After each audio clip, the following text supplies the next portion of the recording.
Hello students, welcome back to Mrinali Sharma classes. और हमारे आज के इस वीडियो में हम करने वाले हैं हमारी क्लास 8 मैथमेटिक्स का चैप्टर 8 लीनियर इक्वेशंस की एक्सरसाइज 8B के आगे के क्वेश्चंस। इस लेक्चर में हम क्वेश्चन नंबर 11 से 20 तक कवर करेंगे students. So without wasting time let's start. Here is the first question.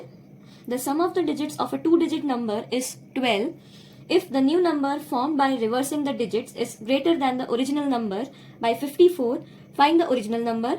Check your solution. अच्छा, एक बात समझना स्टूडेंट्स, ये सॉल्यूशन स्टार्ट करने के पहले देखो, मान लो कि ये मैंने एक नंबर लिखा है 567, ठीक है, 567। तो इसको हम एक्सपांडेड फॉर्म में कैसे लिखते हैं? 500 प्लस 60 प्लस 7, इस तरीके से लिखा जाता है ये एक्सपांडेड फॉर्म में। वहीं मैं अगर मान लो एक नंबर ले लेती हूँ 2-digit नंबर 72, इसका एक्सपांडेड फॉर्म में अगर लिखने जाऊं तो वो होगा 70 प्लस 2, है ना। मतलब वंस प्लेस पे जो है वो आ जाएगा 2 और टेंस प्लेस पे आ जाएगा 7। मतलब वंस प्लेस वाले को मैंने एज इट इज ही लिख दिया, टेंस प्लेस वाले को मैं 10 इंटू वो नंबर जो है इस तरीके से कुछ लिखती हूँ। मतलब टेंस प्लेस वाले को हम हमेशा कैसे लिखते हैं? 10 इंटू वो नंबर। अब एक चीज समझना कि मैंने इन दोनों की जगह पर अगर x और y ले लिया, तो x और y लिया है, मतलब अब मैं x0 xt तो लिख नहीं सकती हूँ, है ना। जैसे यहाँ पे 70 को मैंने 10 इंटू 7 लिख दिया, वैसे इस x को मैं 10 इंटू x लिख सकती हूँ क्या, प्लस y, क्योंकि वंस प्लेस पे y एज इट इज और टेंस प्लेस पे जो है वो 10 का मल्टीप्लाई करके इसके अंदर लिखा जाएगा, है ना। तो हम एक्सपांडेड फॉर्म में किसी नंबर को इस तरीके से लिखते हैं। यही कंसेप्ट हमें इस क्वेश्चन में यूज करना है, इसीलिए मैंने आपको एक्सप्लेन कर दिया पहले। अब क्वेश्चन समझना स्टूडेंट्स, क्या दे रखा है हमें कि दो नंबर का सम कितना दे रखा है। एक तो हमें 12 दे रखा है, ठीक है। तो सबसे पहले हमने क्या लिखना है इसके अंदर? गिवन क्या दे रखा है? सम ऑफ 2 digits, ठीक है। कितना दे रखा है? 12 दे रखा है। और एक और स्टेटमेंट हमें यहां पर दे रखा है, new number form by reversing the digits is greater than the original number by 54। तो इसे थोड़ा सा शॉर्ट फॉर्म में हम लिख लेते हैं, new number by reversing the digit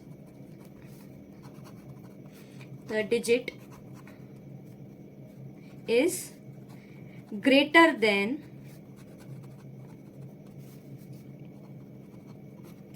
original number by 54।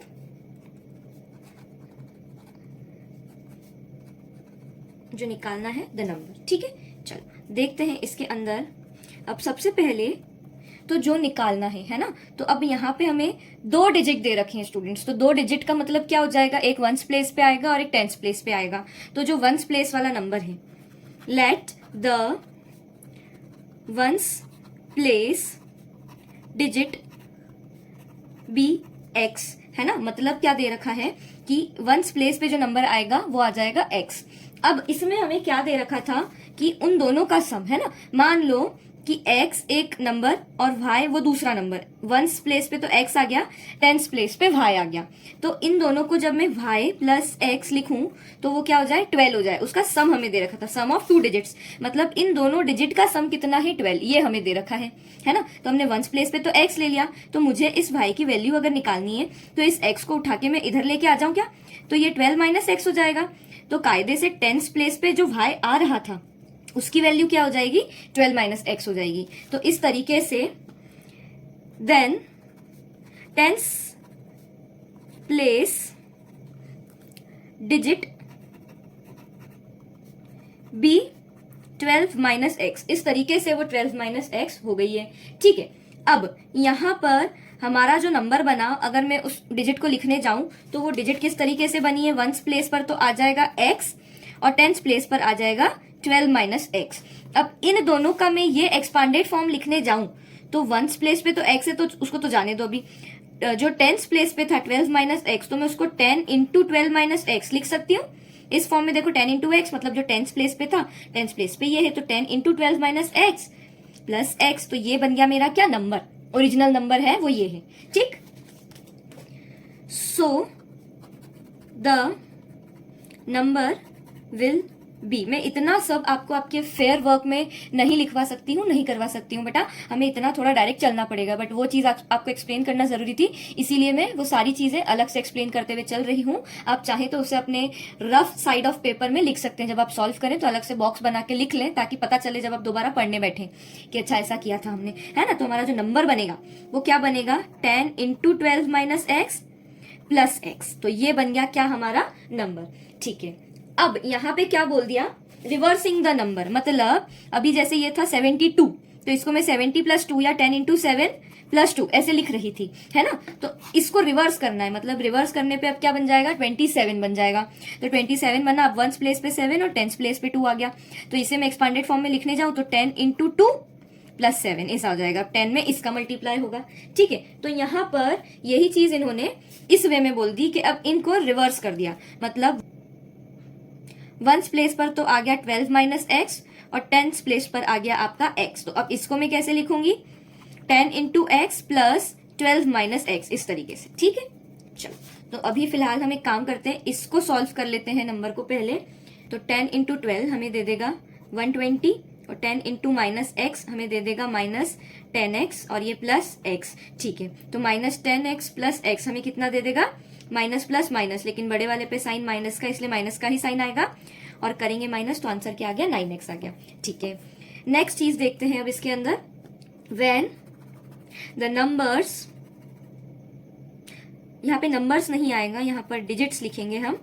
When the digits are reversed, जब डिजिट रिवर्स हो गए हैं तो अब क्या हो जाएगा, ये तो हो जाएगा 10 इंटू एक्स, क्योंकि 10 प्लेस पे x आ गया और ये 1 प्लेस पे चले गया, तो इसको 12 माइनस एक्स डायरेक्टली लिख देंगे। इधर 10 का मल्टीप्लाई नहीं करेंगे क्योंकि अब ये 12 माइनस एक्स 1 प्लेस पे आ गया, सीधी बात। अब ये चले गया 10 प्लेस पे और ये चले गया 1 प्लेस पे, ऐसा, ठीक है। तो ये नंबर क्या बन जाएगा, 10x प्लस 12 माइनस एक्स। अब 10 माइनस एक्स वापस से क्या हो जाएगा, 9x, बट इस बार साइन का आएगा, प्लस का आएगा, बिकॉज बड़े वाले पे प्लस का साइन है। तो 9x प्लस 12 बन गया, यहाँ पर ये बन गया हमारा क्या, दूसरा वाला नंबर, जब उसे हम रिवर्स कर रहे हैं।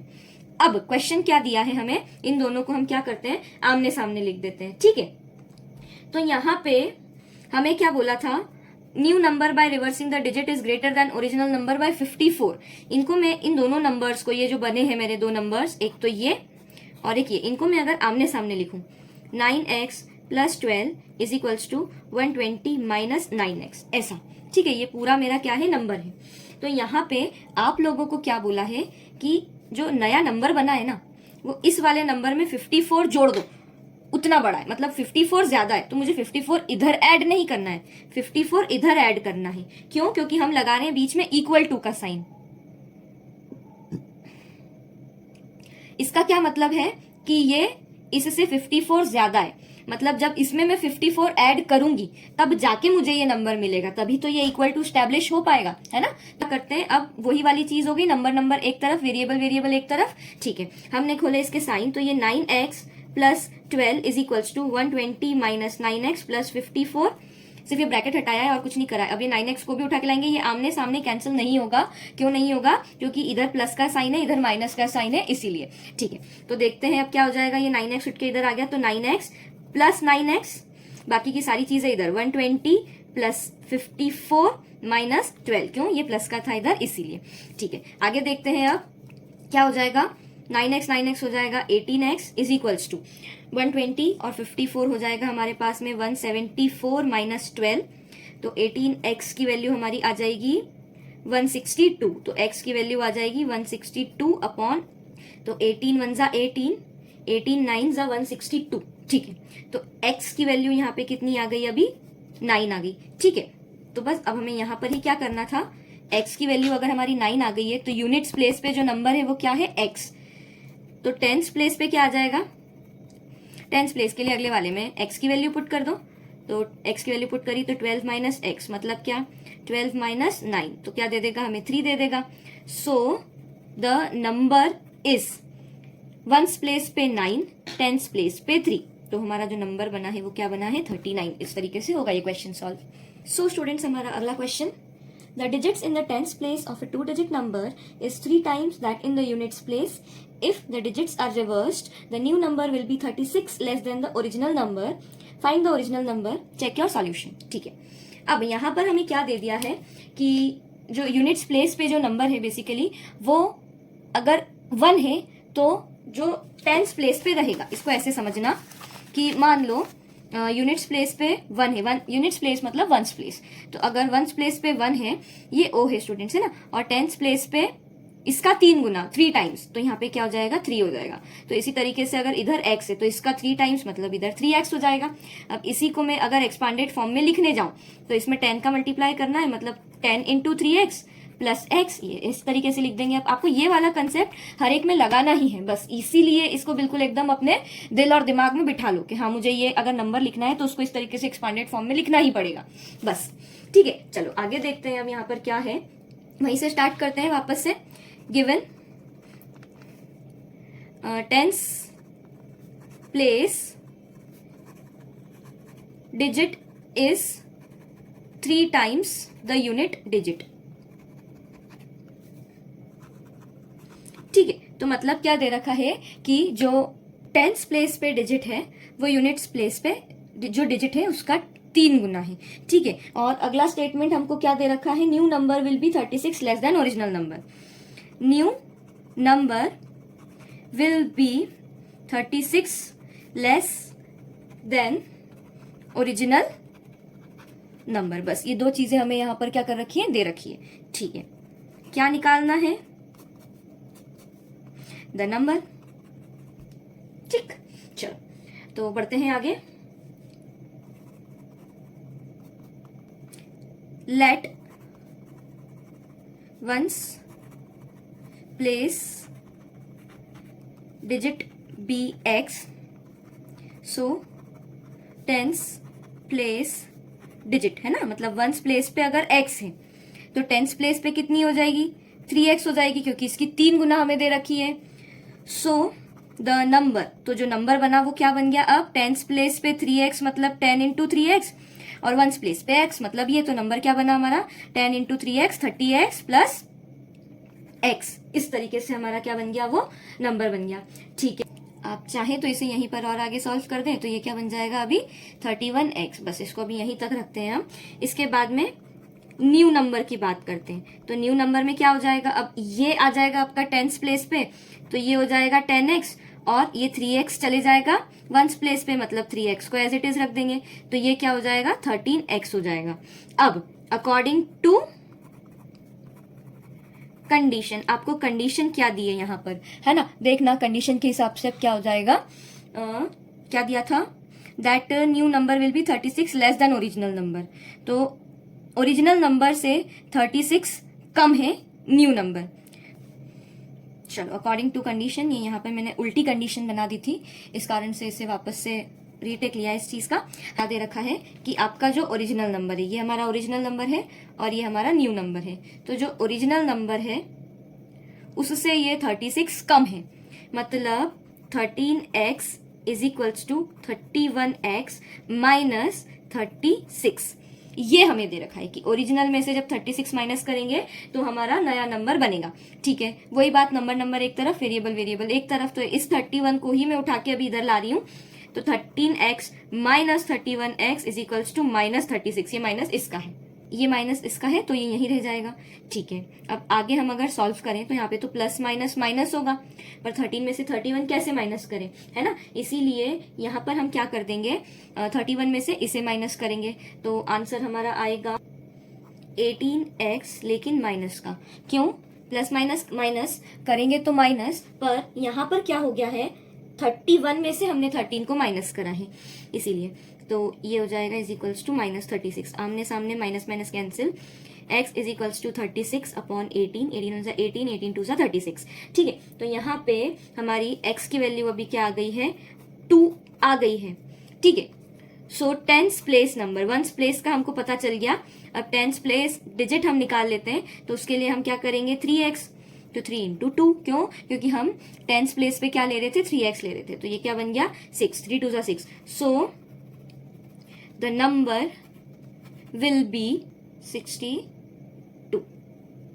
वंस प्लेस पे 2 है और टेंस प्लेस पे 6 है, इसीलिए 62 हमारा नंबर क्या बन गया, यहाँ पर 62 बन गया।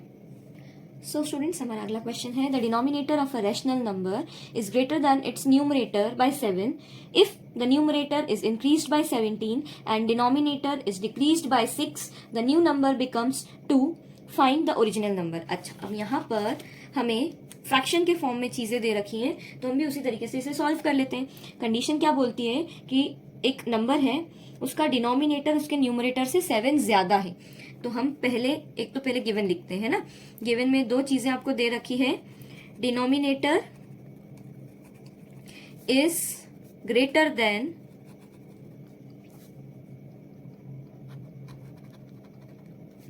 न्यूमरेटर बाय 7, ये हमें दे रखा है ना। तो यहां पर क्या निकालना है आप लोगों को, नंबर ही निकालना है हर एक में। तो देखते हैं इसका सॉल्यूशन जल्दी से।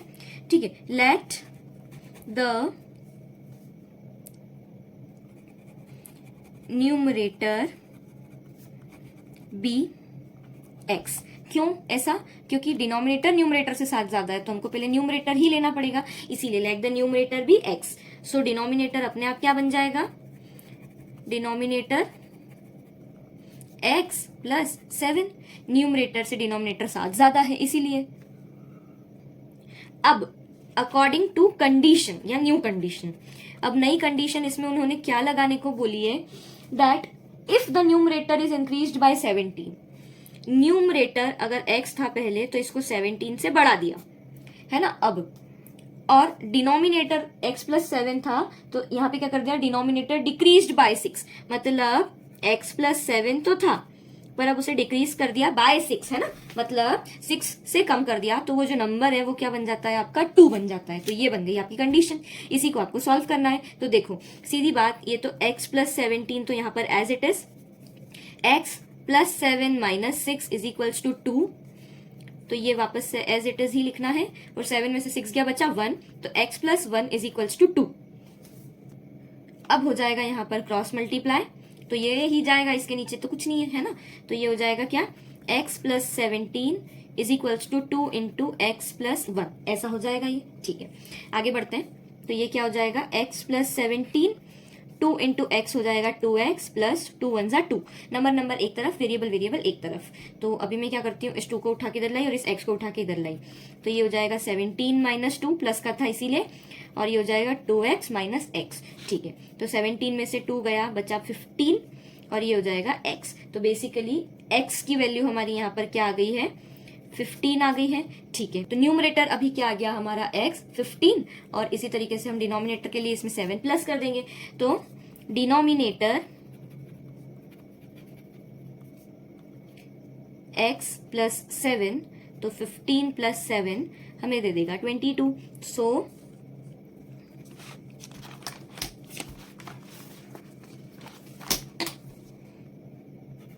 द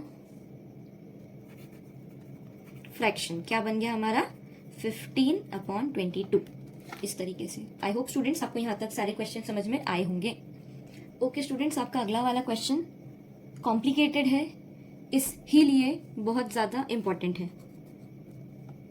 इसीलिए थोड़ा सा ढंग से समझेंगे हम इस चीज़ को, है ना। अब यहाँ से गिवन लिखना आपको थोड़ा सा रोकना पड़ेगा, आप एग्जाम में 1-2 क्वेश्चन आएंगे चलेगा, यहाँ पर हम गिवन लिखेंगे तो बेटा टाइम थोड़ा ज़्यादा जा रहा है, और वो की वही चीज़ हमें सॉल्यूशन में करनी है, इसीलिए। ठीक है, in a fraction twice the numerator is 2 more than the denominator, है ना। If 3 is added to the numerator and to the denominator, the new fraction is 2/3.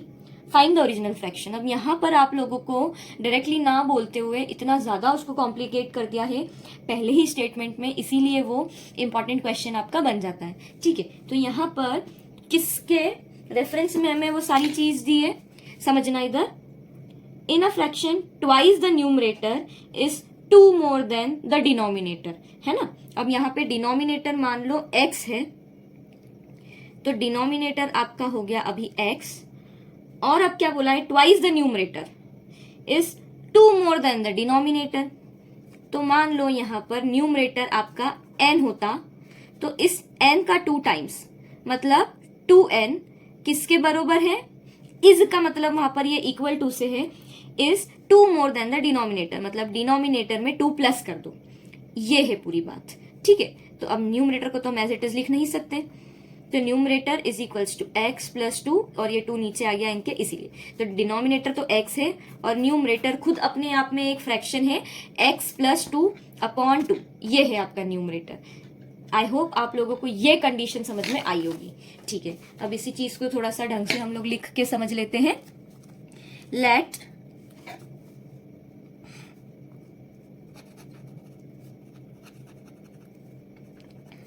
The denominator be x, है ना, so d is equals to x। Now for numerator, numerator के लिए हमें क्या condition दी है, twice the numerator is 2 more than the denominator, तो numerator क्या हो गया आपका x प्लस 2 अपॉन 2, तो ये हो गया आपका न्यूमरेटर। अब क्या बोला है, कंडीशन समझते हैं। अकॉर्डिंग टू कंडीशन क्या बोला है, if 3 is added to numerator, numerator में 3 ऐड कर दिया, मतलब x प्लस 2 अपॉन 2 प्लस 3, ऐसा ये उन्होंने दे दिया, ठीक है। एंड टू द डिनोमिनेटर, अच्छा डिनोमिनेटर में भी 3 ही ऐड करना है, तो डिनोमिनेटर तो हमारा सीधा था बेचारा, तो x प्लस 3, तो हमारा जो नया फ्रैक्शन बनता है वो क्या बन जाता है 2/3। अब इस कंडीशन को आपको सॉल्व करना है, बहुत ही इजी है। अभी इसे मत देखो, सिर्फ इस चीज को देखो, तो ये तो वो 4th 5th वाली बात हो गई कि हम एलसीएम लेके फ्रैक्शन नहीं ऐड करते थे, उस तरीके से हो गया ये। तो इसके नीचे कुछ नहीं, मैथ्स में जिसका कोई नहीं होता उसका 1 होता है, इसीलिए ये हो जाएगा 3/1, ठीक है। तो अब यहाँ पर हमने इनका लिया एलसीएम, तो 2 और 1 का एलसीएम हो गया 2, और इस 2 की टेबल में ये 2 1 बार में आता है, उस 1 का ऊपर इसमें मल्टीप्लाई होगा, तो 1x जा x और 1 2 जा 2, तो ये तो हमें एज इट इज ही मिल गया x प्लस 2। फिर ये वाला प्लस लगाया और 1 की टेबल में 2 आता है 2 बार में, तो उस 2 का ऊपर इस 3 में मल्टीप्लाई करा, तो 2 3 जा 6, और ये x प्लस 3 अभी नीचे एज इट इज बचा हुआ है, इज इक्वल्स टू 2/3, ऐसा हो जाएगा, ठीक है। अब हम लोगों ने ये चीज पढ़ के आए हैं that if there is a fraction like a by b by c by d, मतलब फ्रैक्शन अपॉन फ्रैक्शन अगर होता है तो नीचे वाले फ्रैक्शन को हम रेसिप्रोकल करके मल्टीप्लाई में लिख देते हैं, अर्थात a by b into d by c, हम ऐसा लिख देते हैं, ठीक है। तो इसके नीचे कुछ नहीं मतलब 1, तो ये तो फ्रैक्शन अपॉन फ्रैक्शन बन गया, प्रोकल करके अभी हम इसके पास में लिख देते हैं, तो क्या बन जाएगी ये चीज, देखना इधर। अच्छा इसको पहले हम सॉल्व कर लेते हैं थोड़ा सा, है ना, तो x प्लस 6 प्लस 2 हो जाएगा 8 अपॉन 2, और ये 1 इधर ऊपर चले जाएगा और ये 2 इसके पास में मल्टीप्लाई में चले जाएगा, तो ये बन जाएगा x प्लस 3 ऐसा, और ये 1 इधर ऊपर मल्टीप्लाई, वापस से 1 में मल्टीप्लाई करेंगे तो वही मिलेगा, कोई मतलब नहीं है फालतू की स्टेप बढ़ा के, ठीक है। तो ये x प्लस 8 तो एज इट इज, और 2 इंटू एक्स हो जाएगा 2x प्लस 2 3 जा 6 इज इक्वल्स टू 2/3। अब कर दो तुम इनका क्रॉस मल्टीप्लाई करा तो क्या बन गया, ये 3 into x plus 8 is equals to 2 into 2x plus 6, ठीक है। तो क्या हो जाएगा यहाँ पर, आगे देखते हैं, 3 इंटू एक्स हो जाएगा 3x प्लस 8 3 हो जाएगा 24, 3 इंटू 8 करो, 8 इंटू 3 करो, एक ही बात, 2 इंटू 2 हो जाएगा 4x और हो जाएगा 2 6 जा 12, नंबर एक तरफ, वेरिएबल एक तरफ, इसको उठा के इधर लाए तो ये हो जाएगा 3x minus 4x is equals to 12, ये आएगा इधर माइनस 24, ठीक है। आगे देखते हैं, 3x माइनस 4x यहीं पर सॉल्व कर रही हूँ मैं थोड़ा सा, minus x is equals to 12 minus 24 है, तो बड़े वाले पे माइनस का साइन है इसलिए आंसर में माइनस का साइन, माइनस से माइनस कैंसिल, आपकी x की वैल्यू क्या आ गई 12 आ गई। तो बस अब हमें निकालना है न्यूमरेटर। न्यूमरेटर के लिए हम क्या कंडीशन निकाल के चल रहे थे, x प्लस 2 अपॉन 2। अच्छा बहुत सारे लोग x प्लस 2 रख देंगे, मैंने भी यही करा था इसीलिए वो गलती हुई है, ओके। सो मैं थोड़ा सा ज्यादा अच्छे से बता देती हूँ कि न्यूमरेटर में आपको ये वाला यूज करना है, क्योंकि न्यूमरेटर की वैल्यू निकाल के हमने उसके आसपास डिब्बा भी बनाया है ना, इसीलिए यहाँ पर क्या हो जाएगा, x की वैल्यू पुट करेंगे तो 12 प्लस 2 अपॉन 2 मतलब 14 अपॉन 2, 2 7 14, तो हमारा जो फ्रैक्शन बना है वो क्या बन गया है, न्यूमरेटर अपॉन डिनोमिनेटर, मतलब न्यूमरेटर न्यूमरेटर आपका 7 है और डिनोमिनेटर आपका 12 है, तो आपका फ्रैक्शन बनेगा 7/12। सो स्टूडेंट्स, हमारा नेक्स्ट क्वेश्चन है, the length of a rectangle exceeds its breadth by 7 centimetre. If the length is decreased by 4 and breadth is increased by 3 centimeter, the area of the new rectangle is the same as the area of the original rectangle. Find the length and the breadth of the original rectangle, है ना। अब यहाँ पर directly ना देते हुए पता नहीं क्या कुछ लिए इन लोगों को, इतना ज्यादा घुमा के दिया है, उसमें भी कोई चेंज आया नहीं है, ठीक है। तो हम डायरेक्टली देखते हैं क्या दिया है। Length of rectangle exceeds its breadth by 7 centimetre, मतलब उसकी जो भी ब्रेड्थ है उसमें 7 जोड़ दो तो क्या बन जाएगी, लेंथ बन जाएगी। तो यहां से लिखते हुए चलते हैं, let the breadth be x, so its length हो जाएगी कितनी, x + 7, ठीक है। अब अकॉर्डिंग टू न्यू कंडीशन, नई कंडीशन के हिसाब से ब्रेड्थ में इन्होंने क्या चेंजेस कर दिए हैं, the length is decrease by 4 and breadth is increase by 3। अच्छा, तो ब्रेड्थ इज इंक्रीज्ड बाय 3 मतलब x + 3 और लेंथ कर दी इन्होंने कम, कितनी, बाय 4, तो x + 7 - 4, तो मतलब ये भी कितनी हो गई, x + 3। तो अब अगर हम इस कंडीशन में रखें तो इस एरिया में कोई चेंज नहीं है, मतलब l × b कर लो और l × b कर लो, कोई चेंज नहीं आएगा। तो x × x + 7 = x + 3 × x + 3, ये बनेगी आपकी कंडीशन, ठीक है। तो x × ये क्या हो जाएगा, x² और x × +7 हो जाएगा 7x। अब इसका मल्टीप्लाई इसमें और इसका मल्टीप्लाई इसमें पहले, तो x × x हो जाएगा x² और x × 3 हो जाएगा 3x। इसी तरीके से ये हो जाएगा 3 × x 3x और 3 × 3 3 3 = 9। तो x² से x² आमने सामने सेम साइन कैंसिल हो जाएंगे, क्या बचता है, x एक तरफ, नंबर एक तरफ। तो 7x और ये 6x हो जाएगा प्लस करने पे, तो ये -3x और -3x, ठीक है। इनको दो को उठा के मैं इधर ले आई तो ये ऐसा हो गया। तो 7x - 6x हमें क्या दे देगा, 9। तो x = 9, है ना। तो यहाँ पे आपकी x की वैल्यू कितनी आ गई, 9 आ गई, मतलब ब्रेड्थ कितनी है, 9 सेंटीमीटर है। सो लेंथ के लिए हमें क्या करना है, x + 7 मतलब 9 + 7, तो लेंथ कितनी आ गई, 16 सेंटीमीटर। आई होप आपको ये क्वेश्चन समझ में आया होगा, बहुत टाइम बाद एक इजी क्वेश्चन आया है ना। चलो स्टूडेंट्स देखते हैं 16th question. The width of a rectangle is 2/3 its length if the perimeter is 180 metre, find the dimension of the rectangle, ठीक है ना। अब यहाँ पर आप लोगों को क्या दे दिया है कि जो लेंथ है उसकी 2/3 है विड्थ, तो लेंथ को ही हम क्या ले लेते हैं, let the length be x, so its width, उसकी चौड़ाई कितनी हो जाएगी, इसकी 2/3 मतलब 2/3x, इस तरीके से, ठीक है। अब हमें क्या दे रखा है, उसका पेरीमीटर दे रखा है, तो पेरीमीटर = कितना दे रखा है, 180 मीटर दे रखा है। हमारे पास में लेंथ है, विड्थ है, तो क्या हम पेरीमीटर नहीं निकाल सकते, निकाल सकते हैं। पेरीमीटर का फॉर्मूला क्या होता है, 2 × l + b, तो ये क्या हो जाएगा ऐसे। तो अब लेंथ और विड्थ की वैल्यू पुट कर देंगे, तो 2 × लेंथ कितनी है, x प्लस ब्रेड्थ कितनी निकाली, 2/3x = 180। एक बात बताना, इसको सॉल्व करके फिर इसे मल्टीप्लाई करें, इससे बेटर है कि ये 2 इसके साथ इधर मल्टीप्लाई में है तो ये इधर डिवाइड में नहीं आ जाएगा, क्या आ जाएगा ना। तो देखो x + 2/3x = 180/2, तो ये हो जाएगा कितना, 90। अब इसके नीचे कुछ नहीं मतलब 1, तो 1 और 3 का एलसीएम कितना हो जाएगा, 3। 1 की टेबल में 3 आता है, 3 बार में उसी 3 का ऊपर x में मल्टीप्लाई हो गया, तो ये हो गया 3x, प्लस 3 की टेबल में 3 आता है 1 बार में, उसका ऊपर मल्टीप्लाई हो गया, 1 2 = 2 और ये हो गया x = 90। अब इसको हम करेंगे इधर मल्टीप्लाई, है ना, तो ये 3x और 2x हो जाएगा 5x और 3 × 90। अभी मत करना इसको मल्टीप्लाई, ये इसके साथ मल्टीप्लीकेशन में है तो ये इधर इसके नीचे डिवाइड में आ जाएगा। x = 3 × 90/5, 5 1 = 5, 5 1 = 5, 5 8 = 40।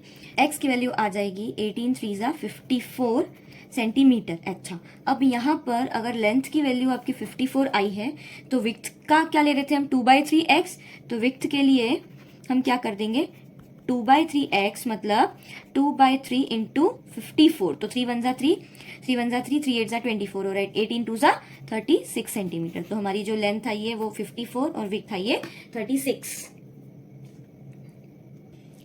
ओके स्टूडेंट्स, हमारा अगला क्वेश्चन एक्सप्लेन करने के पहले मैं थोड़ा सा आपको एक दुख शेयर करना चाहती हूँ मेरा, कि मैंने ये पूरा क्वेश्चन 17 एक्सप्लेन कर दिया था, पर उसमें एक स्टेप खा गई मैं, जिसके कारण पूरा सॉल्यूशन रॉन्ग हो गया, और तो इसी कारण से यही सारी प्रॉब्लम हो गई है। सो स्टूडेंट्स, इस बार शायद मैं पहली बार ये चीज़ बोल रही हूँ, बट मैं आप लोगों के लिए बहुत ज़्यादा मेहनत कर रही हूँ। सो प्लीज़ इस वीडियो को जितना हो सके लाइक करें, शेयर कर दें, ताकि मैं आपके लिए जो मेहनत कर रही हूँ वो मुझे भी लगे कि हाँ मैंने मेहनत करी तो मुझे उसका फल मिला है। Thank you so much in advance. चलो देखते हैं क्वेश्चन नंबर 17 क्या बोलता है। N altitude of a triangle is 5/3 the length of its corresponding base if the altitude be increased by 4 centimeter and base decreased by 2 centimeter, it remains the same. Find the base and the altitude of the triangle, है ना। तो यहाँ पर हम लोगों को क्या दे रखा है, देखो ये सारी चीज मैंने एक्सप्लेन कर दी थी, बट वापस एक्सप्लेन करते हैं, कोई बात नहीं। क्या दे रखा है, जैसे कि ये एक ट्रायंगल है, ये कॉरेस्पॉन्डिंग बेस वगैरह कुछ भी नहीं होता, सब फालतू चीज है। मेन पॉइंट्स जो दे रखे हैं, वर्ड्स दे रखे हैं, उन पे फोकस करेंगे। कॉरेस्पॉन्डिंग बेस का क्या मतलब होता है, देखो ये ऑल्टीट्यूड और ये उसका कॉरेस्पॉन्डिंग बेस, बस मतलब जिस पे वो ऑल्टीट्यूड रखा हुआ है, जो हाइट है ट्राइंगल की वो, और ये बेस है ना। हमें क्या बोल दिया है कि जो भी उसका बेस रहेगा, मान लो हमने ले लिया x, तो उसकी ऑल्टीट्यूड कितनी हो जाएगी, इसका 5/3 टाइम्स, मतलब 5/3x हो जाएगी उसकी हाइट, बस ये था, है ना। और ट्राइंगल का एरिया तो आपको पता ही होगा क्या होता है, half into base into height. ठीक, चलो आगे बढ़ते हैं, डायरेक्ट क्वेश्चन पे आते हैं जल्दी से। तो यहां से ही हम स्टार्ट करते हैं। Let the base be x, है ना। तो मतलब ट्राइंगल का बेस अभी कितना ले लिया हमने, एक्स ले लिया। सो इट्स ऑल्टीट्यूड कितना हो जाएगा, 5/3x। तो इस वाले ट्राइंगल का एरिया कितना हो गया, so its area is equals to half into base into height, अर्थात हाफ इंटू बेस बोले तो x हाइट है, 5/3x मतलब 5/2 3 जा 6x स्क्वायर, ये हो जाएगी, मतलब ये हो जाएगा उसका एरिया, है ना। जेंडर बदल गया ट्राइंगल का, ठीक है। चलो अब आफ्टर चेंजेस, जब चेंजेस कर दिए तो क्या आता है,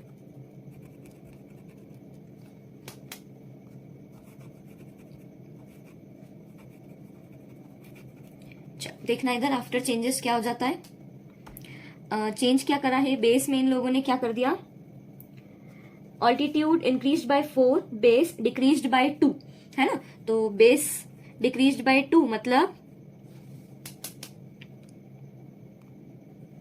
x - 2, और ऑल्टीट्यूड मतलब हाइट का इन लोगों ने क्या करा है, ऑल्टीट्यूड इंक्रीज्ड बाय 4 मतलब ऑल्टीट्यूड 5/3x में इन्होंने जोड़ दिया 4। ठीक है, बढ़िया, वेरी गुड, है ना। तो अब यहाँ पे इसका एरिया क्या हो जाएगा, half into 5x + 3 + 4 into x - 2, कुछ इस तरीके से। ठीक है, तो अब यहाँ पर इस वाले ब्रैकेट को ही मैं सिर्फ सॉल्व कर रही हूं, क्योंकि यहाँ पे बीच में प्लस आ रहा है जो हमें बाद में तकलीफ देगा, और इसी प्लस ने मुझे यहाँ पे तकलीफ दी थी, है ना। तो चलो 1/2 को तो ऐसा रख दो, इसको x - 2 को भी मैं पहले लिख लेती हूँ इधर, इंटू इस वाले को सॉल्व करें हम अगर, तो इसके नीचे कुछ नहीं मतलब 1, तो इनका एलसीएम आ गया 3 के टेबल में 3 आता है 1 बार में, 1 5 जा 5, तो ये हो जाएगा 5x, ये लगाया प्लस 1 की टेबल में 3 आता है 3 बार में, 3 4 जा 12। ठीक है, तो ये बन गए अब हमारे जो भी थे, ये क्या बोलते हैं, ऑल्टीट्यूड, है ना। तो यहाँ पे ये x - 2 इंटू 5x + 12, तो एज इट इज, और ये 2 3 जा 6, ये ऐसा हो गया। तो ये आया नया वाले ट्राइंगल का एरिया।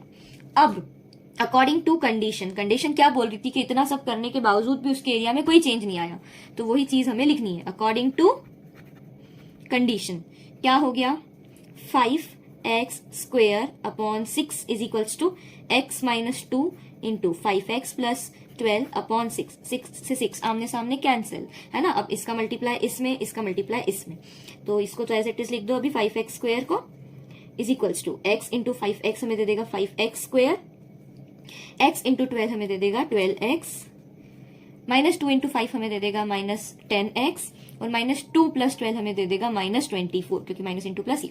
5x² से 5x² कैंसिल, इधर हो गया 0, बाकी की चीजें उठ के इधर आ जाएगी, मतलब ये x वाली चीजों को हम उठा के इधर ले आते हैं, x एक तरफ है ना, तो ये हो जाएगा -12x, ये हो जाएगा +10x इज इक्वल्स टू -24 इधर ही। माइनस प्लस माइनस करेंगे माइनस, पर बड़े वाले पे माइनस का साइन, इसलिए माइनस का साइन आएगा।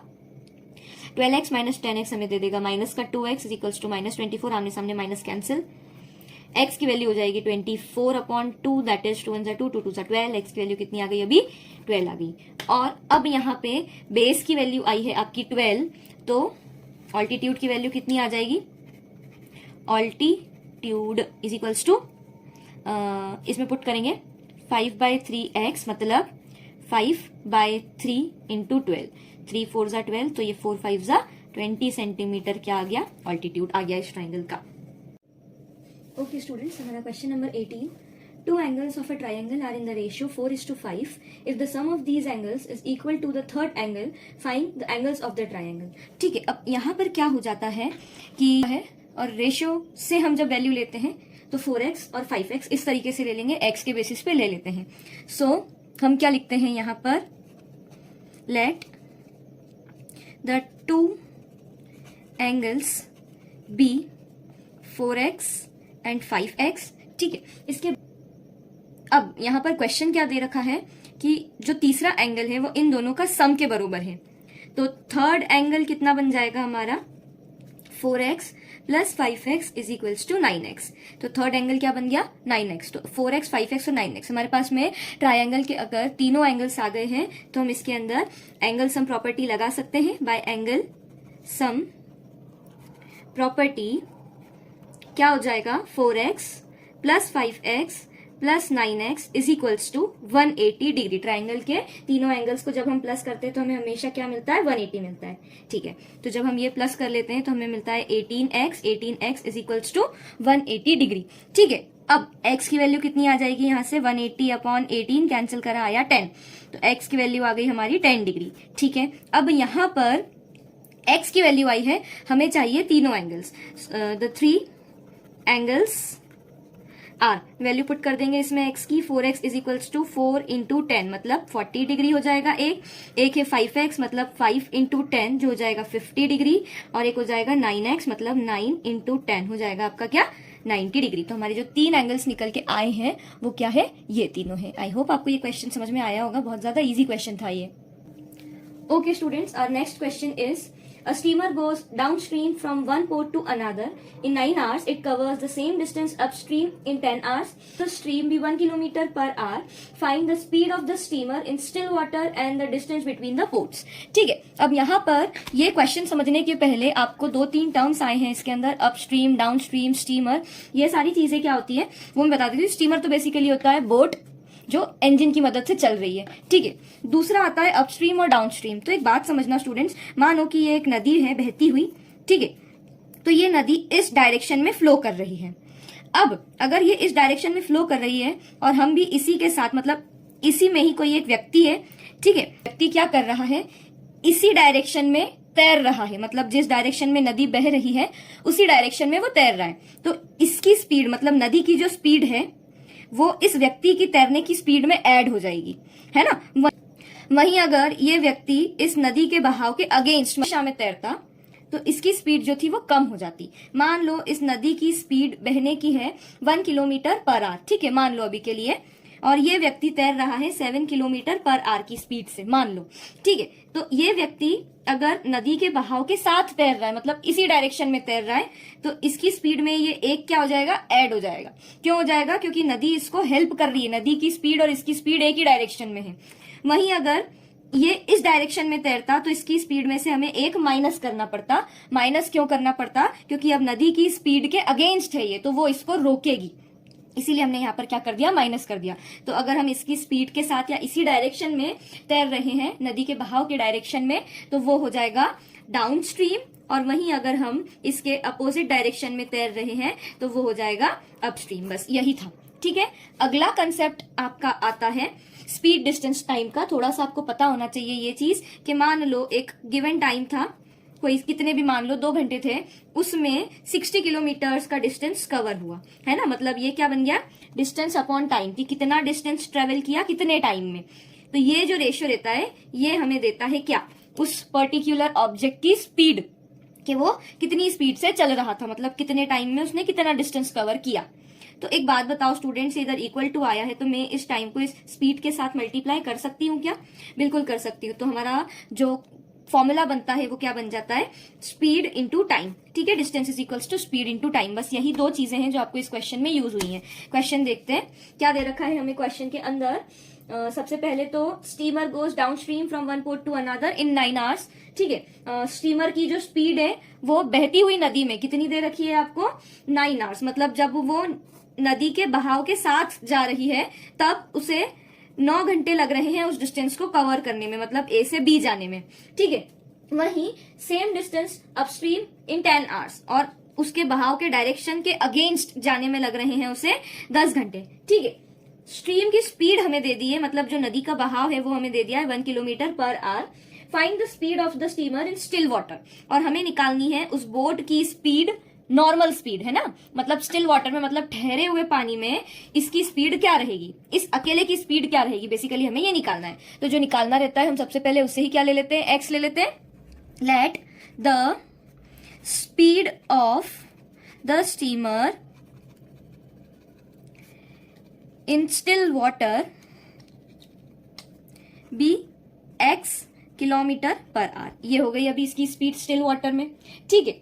अब यहां पर एक चीज बताना स्टूडेंट्स कि अगर ये डाउन स्ट्रीम जा रही है, when the steamer goes down stream, जब ये बहाव के अगेंस्ट जा रही है तो इसकी स्पीड में बोट में ऐड कर दूंगी क्या, बिल्कुल कर दूंगी। When the steamer goes down stream its speed, उसकी स्पीड बन जाएगी कितनी, x+1 है ना, x+1 किलोमीटर पर आवर, ये हो जाएगी उसकी स्पीड का डाउन स्ट्रीम में।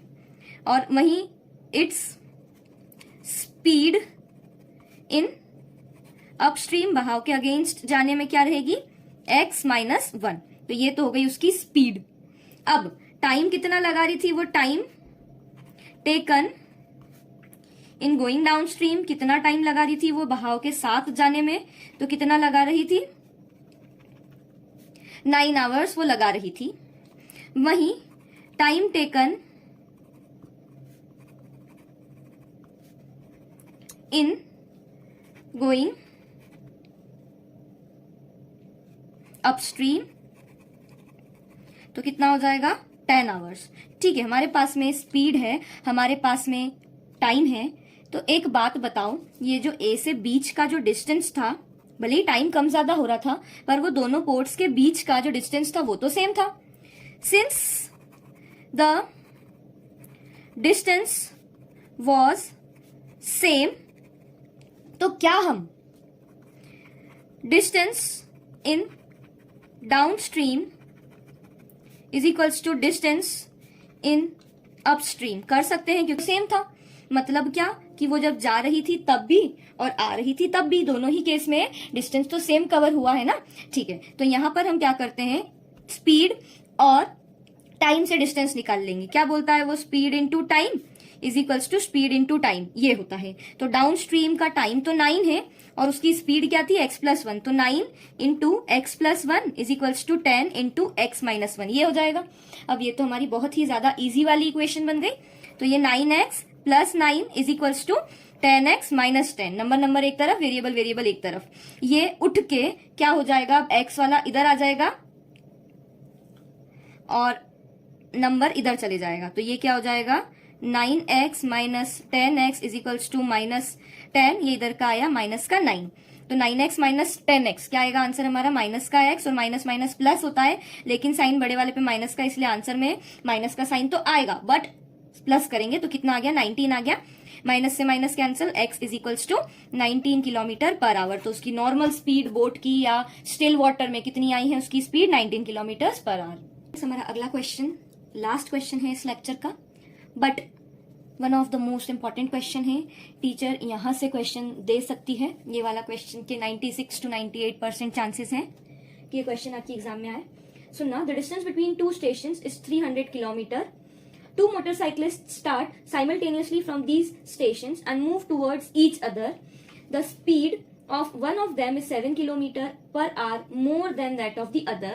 If the distance between them after 2 hours of their start is 34 kilometers, find the speed of each motorcyclist. है ना, अब यहाँ पर क्वेश्चन डायरेक्टली ना देते हुए उसे घुमा दिया है। इसके लिए हमें थोड़ा सा इसका एक और कंसेप्ट है वो समझना पड़ेगा। ना स्टूडेंट्स, मान लो ये वो दो पॉइंट्स थे ए और बी। एक ने यहां से चलाना चालू करी गाड़ी और एक ने यहां से चालू करी, ठीक है। और ये पूरा डिस्टेंस हमें कितना दे रखा था, 3 किलोमीटर दे रखा था। अब यहां पर इस व्यक्ति ने मान लो इतना डिस्टेंस कवर करा, इस व्यक्ति ने इतना डिस्टेंस कवर करा। अब इतना डिस्टेंस और बचा है, तो इस 300 में से इसने और इसने जो डिस्टेंस कवर करा उसको मैं प्लस कर दूंगी, तो ये मेरे पास में जो बचा हुआ अब डिस्टेंस है वो आ जाएगा क्या, और यही तो हमें 34 दे रखा है। तो मतलब इन दोनों की अलग अलग स्पीड से हम एक इक्वेशन बनाएंगे और 34 इनके बीच का डिफरेंस है वो लिख देंगे। बस इतना ज्यादा कॉम्प्लिकेटेड नहीं है, बस चीजें डायरेक्टली ना देते हुए घुमा कर दे दिए, इसीलिए टफ लग रहा है ये क्वेश्चन। तो यहाँ पर उन दोनों की स्पीड भी नहीं दे रखी है, तो हम बोले अगर let the speed of first motorcyclist be x, अगर इसकी एक्स है तो दूसरे वाले की इससे 7 किलोमीटर ज्यादा है, सो स्पीड ऑफ सेकंड दूसरे वाले की कितनी हो जाएगी, x प्लस 7 हो जाएगी, ठीक है। अब यहां पर दोनों का ही टाइम कितना दे रखा है, 2 आवर्स, है ना। टाइम टेकन बाय ईच, दोनों ने ही कितने घंटे गाड़ी चलाई, 2 घंटे, तो दोनों का टाइम तो सेम है, ठीक है। अब इनका डिस्टेंस कितना कवर हो जाएगा, डिस्टेंस कवर्ड बाय फर्स्ट, तो वो कितना हो जाएगा समझना, अभी हाल हम पढ़ के आए हैं, distance is equals to speed into time. तो फर्स्ट वाले का तो 2x हो गया एंड सेकेंड वाले का कितना हो जाएगा, x प्लस 7 इंटू 2, ऐसे लिखो या 2 इधर लिख दो, एक ही बात है, ठीक है। तो इसको हम सॉल्व ही कर लेते हैं, 2x प्लस 2 7 14, ये तो इस वाले की इतनी डिस्टेंस कवर हुई है अभी। अब ये तो हुआ उनका टोटल डिस्टेंस मिला के, ठीक है। According to condition total distance कितना था दोनों वो पॉइंट्स के बीच में, 300। तो 300 में से मैं अगर इन दोनों को 2x प्लस 14 इन दोनों को प्लस करके माइनस कर दूं, तो वह डिस्टेंस जो 34 किलोमीटर है वो आ जाएगा, ठीक है। तो 300 इसको हम सॉल्व कर लेते हैं अभी, 2x और 2x हो जाएगा आपका 4x plus 14 is equals to 34, ठीक। तो अब यहां पर क्या हो जाएगा, बाहर माइनस है, अंदर के सारे साइन चेंज हो जाएंगे। 300 minus 4x minus 14 is equals to 34, number एक तरफ, वेरिएबल एक तरफ, ठीक है। तो ये वेरिएबल को उठा के मैं इधर ले आऊं और ये बाकी की सारी चीजें इधर ले आऊं, तो 300 minus 14 minus 34 is equals to, ये माइनस का 4x था तो प्लस का 4x ही रह जाएगा। तो 300 माइनस, ये हो जाएंगे माइनस माइनस प्लस, पर साइन माइनस का ही आएगा क्योंकि बड़े वाले पे माइनस का साइन है। तो ये आ जाएगा हमारा 48 इज इक्वल्स टू 4x, है ना। तो यहाँ पर अब इसको जब हम माइनस करें तो ये हो जाएगा 2 और ये हो जाएगा 5 और ये हो जाएगा 2 इज इक्वल्स टू 4x, ठीक है। तो अब इस 4 को हमको नीचे लेके आना पड़ेगा इसके, तो 252 अपॉन 4 1 जा 4, 4 6 जा 24, बचा 1 हो गया 12, 4 3 जा 12। तो x की स्पीड तो कितनी है, 63 किलोमीटर पर आवर। तो पहले वाले की स्पीड इतनी हो गई, तो दूसरे वाले की x प्लस 7 मतलब 63 प्लस 7 जो हमें दे देगा 70 किलोमीटर पर आवर। तो ये हो जाएगी उन दोनों की स्पीड। स्टूडेंट्स, आई होप आप लोगों को ये वाला जो भी सेशन था ये समझ में आया होगा। इसके बाद वाले जो रिमेनिंग 7 क्वेश्चंस है वो मैं most probably day after tomorrow लेकर के आ जाऊंगी। तो अभी तक हमने 20 क्वेश्चंस करे हैं, उन्हें आप बिल्कुल अच्छे से सॉल्व कीजिए, शेयर कर दीजिए इस वीडियो को।